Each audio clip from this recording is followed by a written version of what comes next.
Agora, na Tati Multiplataforma, o consumidor tem hora e espaço garantidos. Hora do Consumidor. Olá, Ribeirão! Olá, toda a região metropolitana de Ribeirão Preto. Hoje o bate-papo com a Fernanda e com a Cris estão aqui já comigo. Vamos conversar sobre as estruturas, não só políticas, mas também logísticas do país. Uma interfere na outra, né? Uma joga no colo da outra o que pode ocorrer ou não. E tem algo interessante, algo que é da nossa região, que é o que se desenvolve muito no país, que é o agronegócio. Então vamos começar a falar um pouquinho disso e vou lembrar que Ribeirão é um polo logístico extremamente forte no país, principalmente porque ele tem uma pontuação bem interessante na distribuição dos seus produtos. Cris vai falar um pouquinho sobre isso. Bem-vinda, Cris. Olá, boa tarde a todos. Muito obrigada novamente pelo convite e é um prazer para mim estar aqui com os nossos espectadores novamente. A logística aqui em Ribeirão Preto, Ribeirão ele está no centro de uma distribuição. Você disse claramente, ele junta a Via Anhanguera, ele está perto da Washington Luiz, ele está no centro de toda a distribuição agrícola. Então, por aqui passa muito de todos esses produtos. E por aqui também é fabricado, produzido e plantado muito desses produtos. Aqui também se encontra muitos... a matriz de muitas empresas, né, dos produtores, e daqui se organiza toda a logística e toda a distribuição.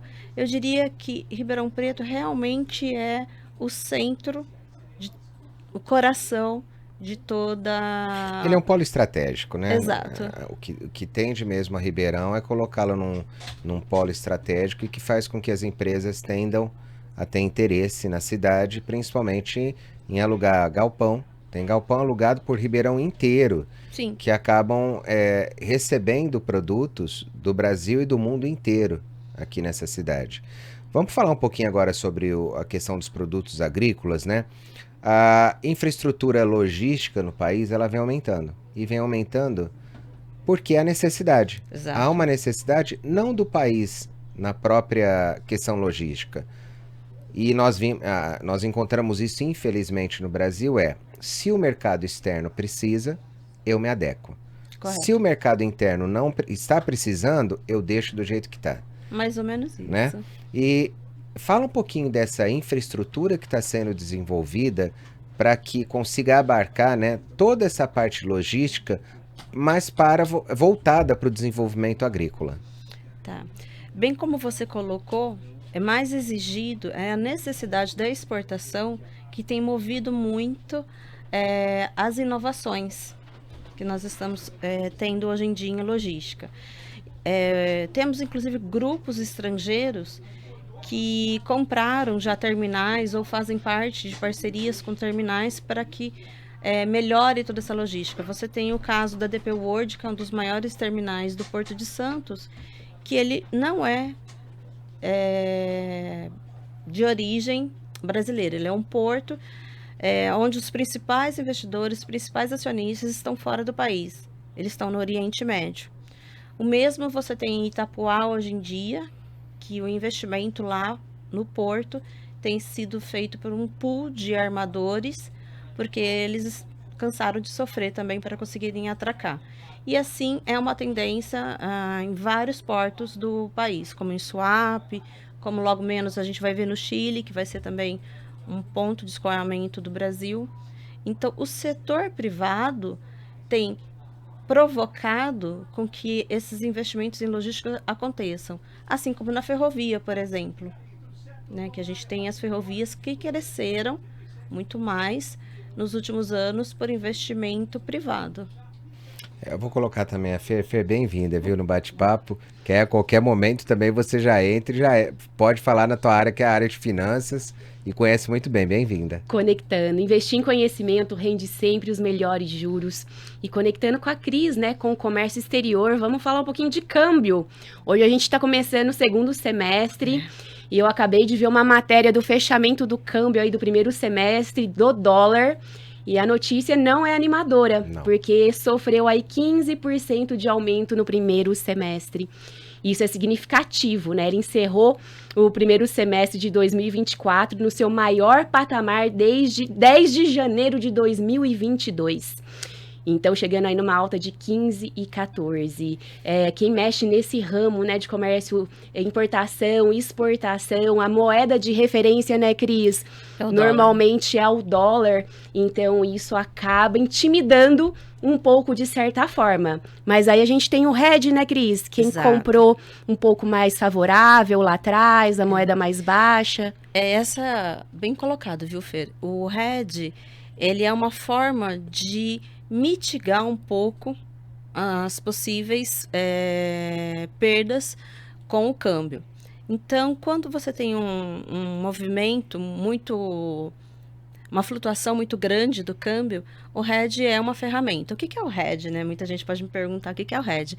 O hedge nada mais é do que você negociar com a sua instituição financeira, com o seu corretor, uma taxa.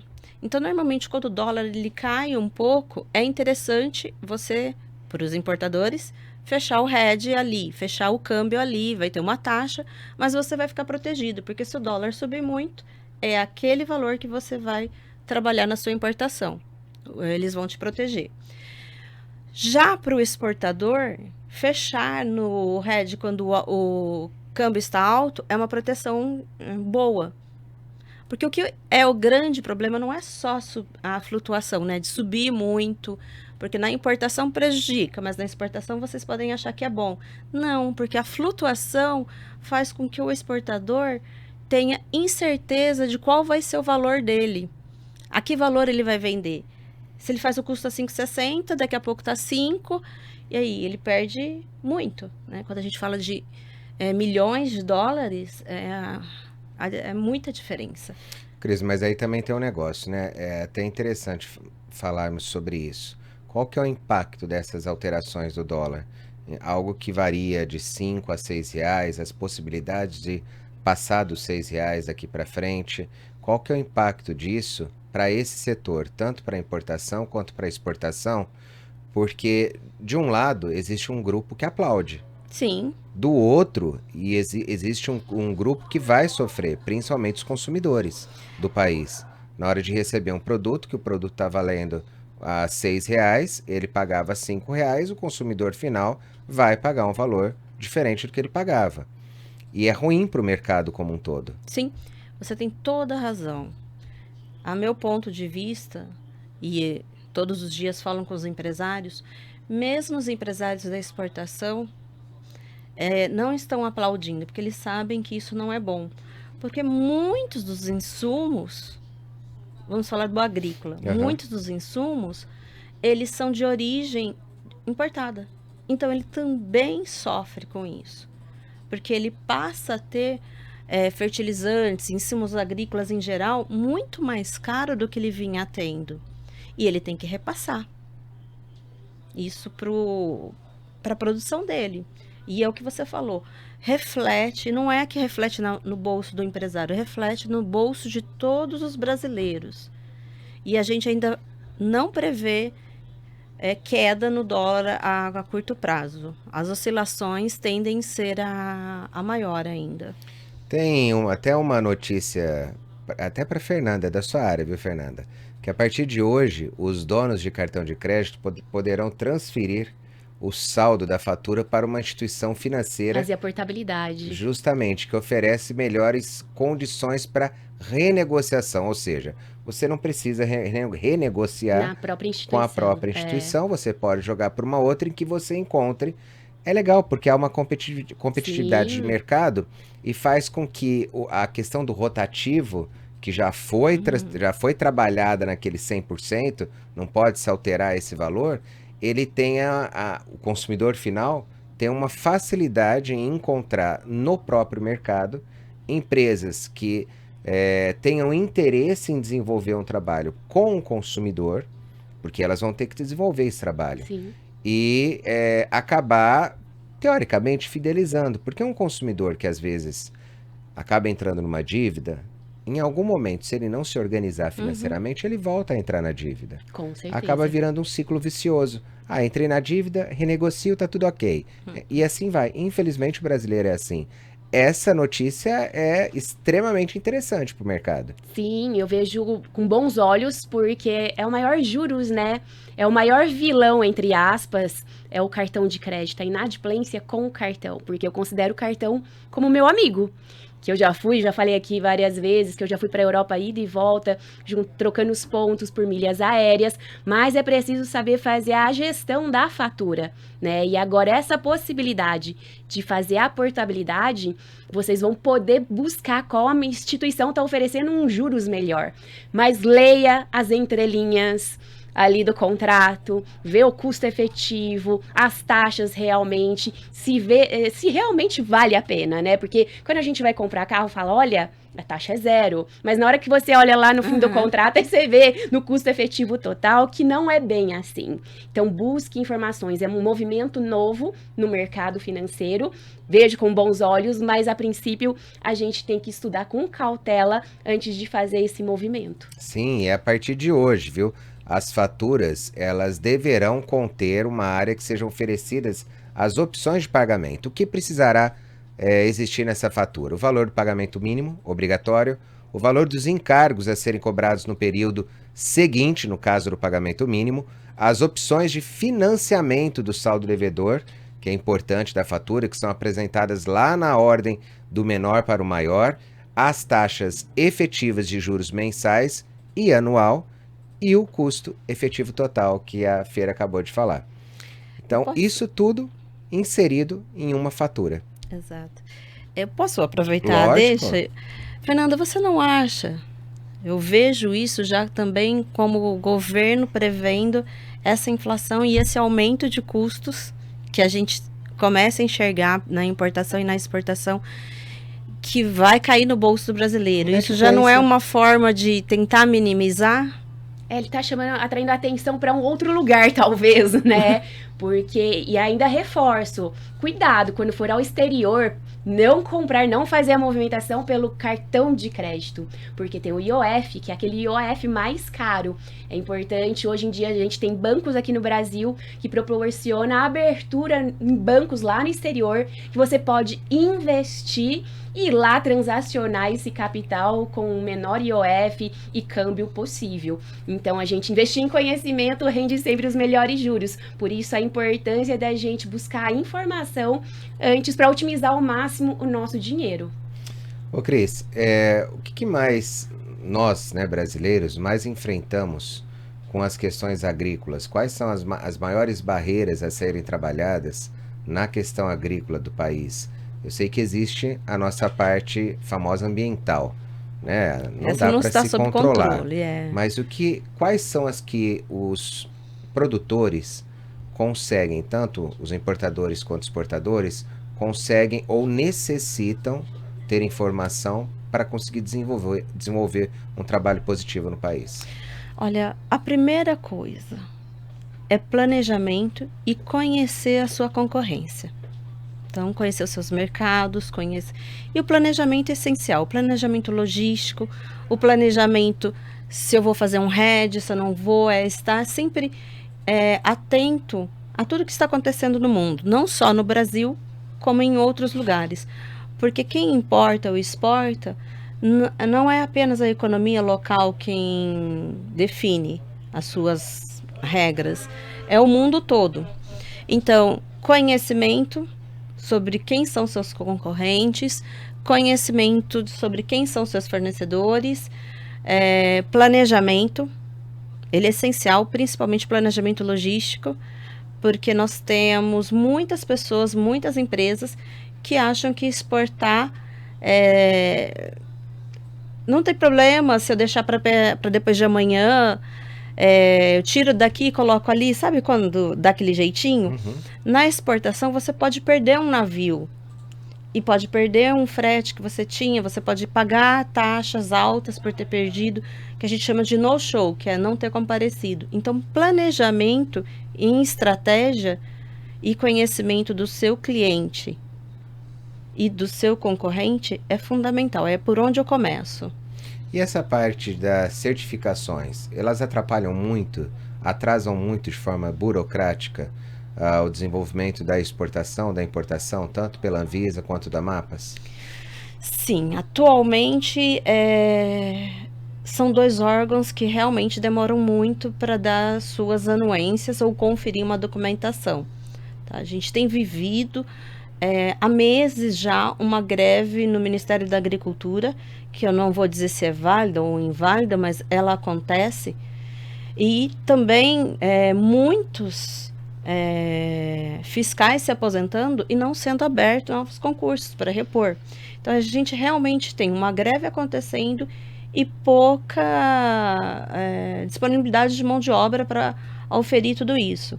Então, uma anuência que era para levar uma conferência simples, que a gente chama de um mapa vegetal, por exemplo, que é conferir se tem madeira ou não tem madeira dentro da importação, o que era para levar uma semana, 3 dias, às vezes leva 15, 20 dias, dependendo do porto. E você não tem a quem recorrer, porque tudo hoje em dia é online, então você não tem com quem conversar.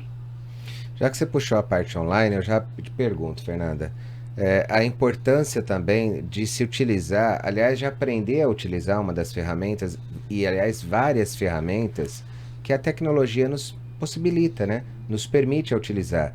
Mas isso, na parte financeira, o que você diria como dica na utilização dessas ferramentas, os cuidados, o que o consumidor, né, os ouvintes também, devem entender para começar a utilizar esse tipo de tecnologia?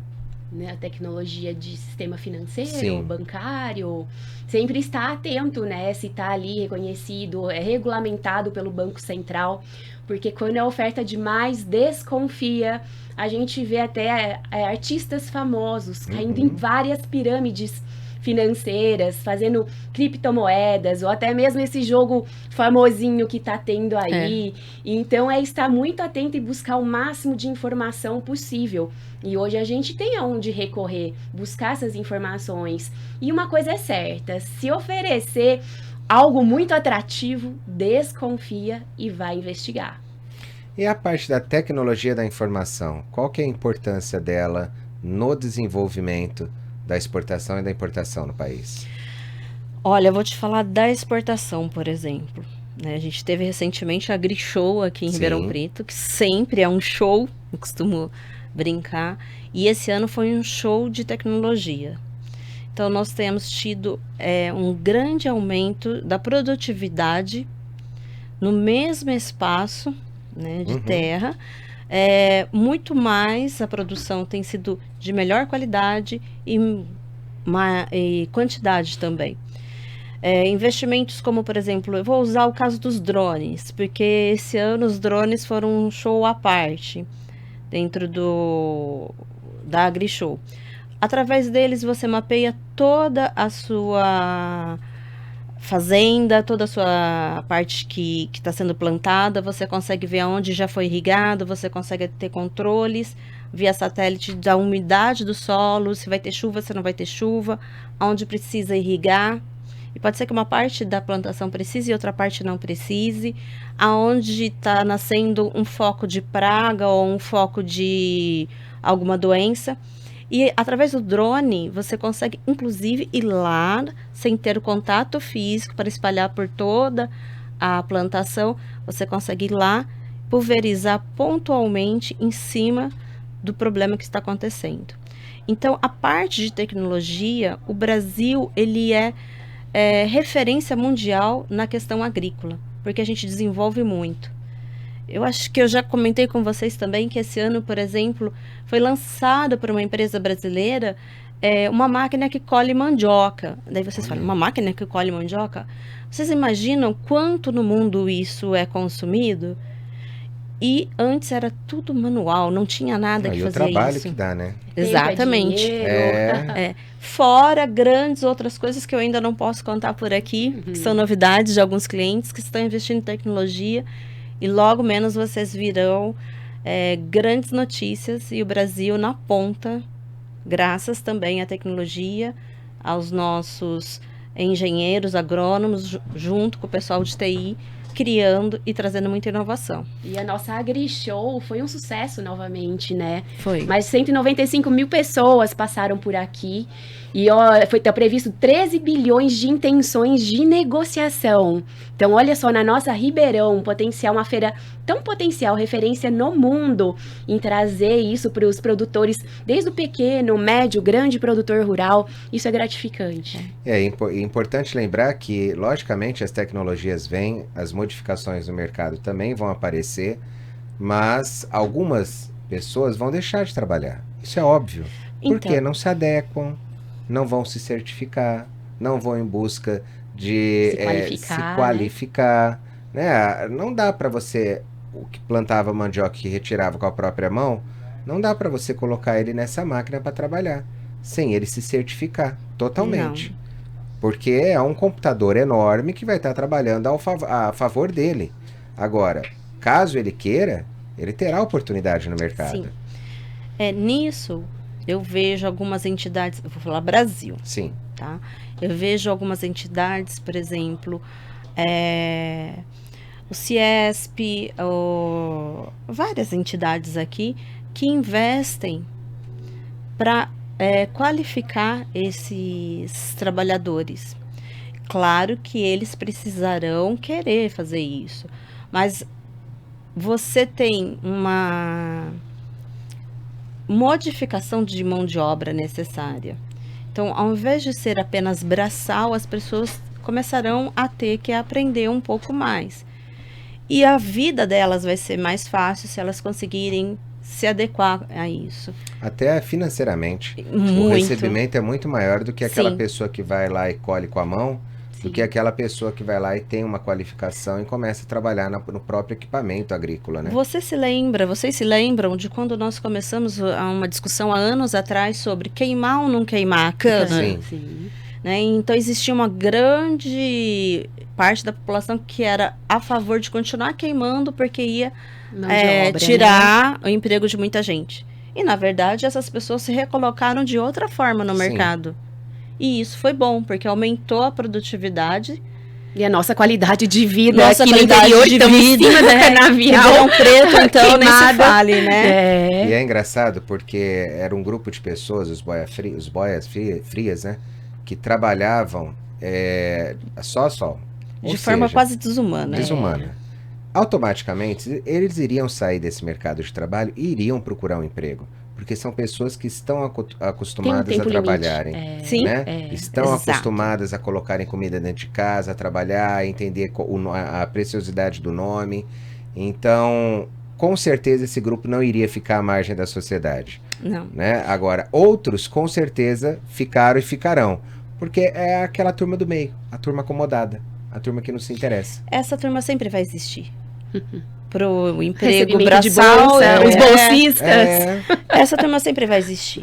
Então, eu vejo a tecnologia não como algo que vai tirar o emprego das pessoas, mas sim proporcionar um outro tipo de trabalho. Tem mais um minutinho aí. O Brasil, ele gosta de projetos, aliás, os governos gostam de projetos que são para agradar a sociedade, mas se esquecem que todo projeto precisa ter o começo, meio e um fim. Exato. Né? Você não precisa transformar os que têm condições a pagarem para os que não têm condições. Isso eu falo a respeito das bolsas, viu? Já era para... Esse era um que tinha começo, meio e fim para acontecer no país. E sustenta milhares de famílias até hoje. De famílias. Ele veio para te ensinar, para te tirar daquela situação de pobreza, da situação inicial, para que você conseguisse se desenvolver, buscar o mercado o mercado de trabalho. Continuidade no trabalho. E vários clientes meus, empresários, estão sofrendo por não ter mão de obra. Pessoas que queiram trabalhar. Ou começam, recebem ali o tempo do seguro-desemprego e abandona. Tchau. É desafiador. E tem muito aqui na nossa região. Eu vou dar um pulo no Savenhago, que inclusive o Savenhago, ele capacita várias pessoas, principalmente naquela fase inicial do trabalho, dos 16 para frente, ele capacita para que ela se insira no mercado de trabalho. E onde ela aparecerá nesse mercado? Dentro da própria rede. e depois eles pulam para outras, né? Ó, não come dentro das redes Savenhago, com certeza outras redes os terão, mas são capacitados, que já é importante. Vamos lá. Operação Preço Baixo, Savenhago. Ainda mais ofertas, preço baixo em todas as sessões. É a grande operação de economia Savenhago. Ofertas imperdíveis para você. Operação Preço Baixo, Savenhago. São muitas ofertas. Aproveite! Óleo de soja Vitalive 900 ml 5,19. Arroz tipo 1 pop 5 kg 25,90. Lava-roupas em pó brilhante sachê 4 kg 37,90. Frango inteiro congelado Itabom 1 kg 6,90. Leite longa-vida Jussara 1 litro no Saviganhe 4,39. Açúcar cristal Guarani 5 kg 16,98 e no nosso cartão a 15,98. Costela bovina Mingo quilo 16,80. Detergente líquido IP 500 ml 2,19. Feijão carioca Serra Azul 1 kg 4,98. Queijo mussarela Italac Primo, peça ou pedaço quilo, no Saviganhe, R$ 32,90. Operação Preço Baixo, Savenhago. Ainda mais ofertas, preço baixo em todas as sessões. É a grande operação de economia Savenhago. Ofertas imperdíveis para você. Operação Preço Baixo, Savenhago. São muitas ofertas. Aproveite! Voltamos já agradecendo a Fernanda e a Cris também pela participação. E dando mais uma dica aí pra vocês, viu? Casa do Pão de Queijo pediu recuperação judicial. Mais de 57 milhões em dívida, tá? Uau! É isso aí. Uau. Até amanhã. Amanhã conversamos um pouquinho sobre isso. Agradecer a vocês, ouvintes, telespectadores. E até amanhã, se Deus assim nos permitir. Hora do Consumidor.